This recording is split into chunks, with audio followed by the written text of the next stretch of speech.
Senator Tom Cotton of Arkansas served tours of duty in both Iraq and Afghanistan, but between those tours, he had a very different responsibility. He served as a funeral escort for soldiers being buried in Arlington National Cemetery. He wrote a book on it. It's coming out tomorrow. It's titled Sacred Duty, A Soldier's Tour at Arlington National Cemetery. Senator Tom Cotton joins us. Senator, thanks very much for coming on. I didn't realize until I read this that you conducted hundreds of funerals at Arlington. I did, Tucker. The Old Guard, the official ceremonial unit of the Army at Arlington, conducts 20 to 30 funerals a day, sometimes over 100 in a week. I personally, in my 16 months there, probably conducted 400 or 500 funerals. A lot of those funerals are for the heroes of the last generations of World War II and Korea in my day, increasingly Vietnam today.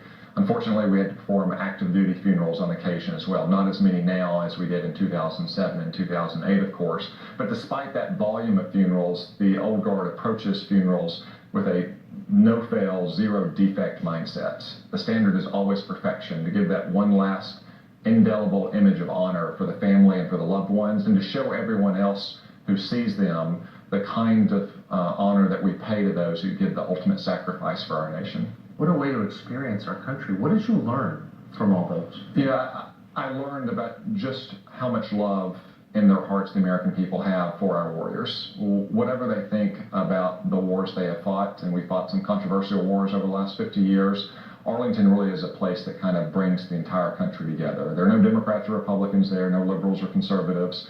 We bury people of all races, of all ages, from all the various wars that our nation has fought over the last 60 or 70 years.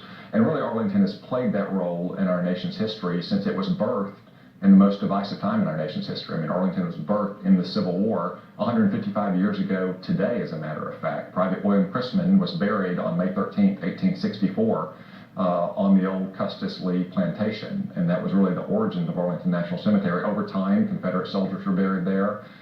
Other soldiers were exhumed going back to the Revolutionary War and buried there, and it was kind of the time of arrival for a generation of new soldiers when their war became time to be buried there, whether it was the Spanish-American War, World War I, World War II. Yes. And then, of course, you had the addition after World War I of the Tomb of the Unknown Soldier. Those three unknowns at one time stood for all of the unknown soldiers that were still left overseas, but today they've really become the kind of place of national mourning, the place that more than 4 million Americans go every single year to pay tribute to our fallen heroes. And as you fly into our airport, our central airport here, Reagan National Airport, you fly right over the cemetery. Sure. When we perform funerals in the cemetery, I mean, we always had to raise our voice because those airplanes were flying right over the cemetery. Did it weigh on you? That's an awful lot of funerals. Well, in the moment, your job is not to grieve. Your job is to honor, and is to honor while the family has a chance to grieve. But certainly afterwards, certainly after an active duty funeral with a young widow or widower or small children and parents, it's the kind of thing you don't forget very easily, and it makes a mark on you. It makes a mark on how you view the sacrifice that our fallen heroes paid to our nation so that we can live in freedom. You know, the Old Guard doesn't just perform in Arlington either. It also goes to Dover Air Force Base to perform the dignified transfer of remains. I probably did that mission 25 or 30 times in my 16 months at the Old Guard,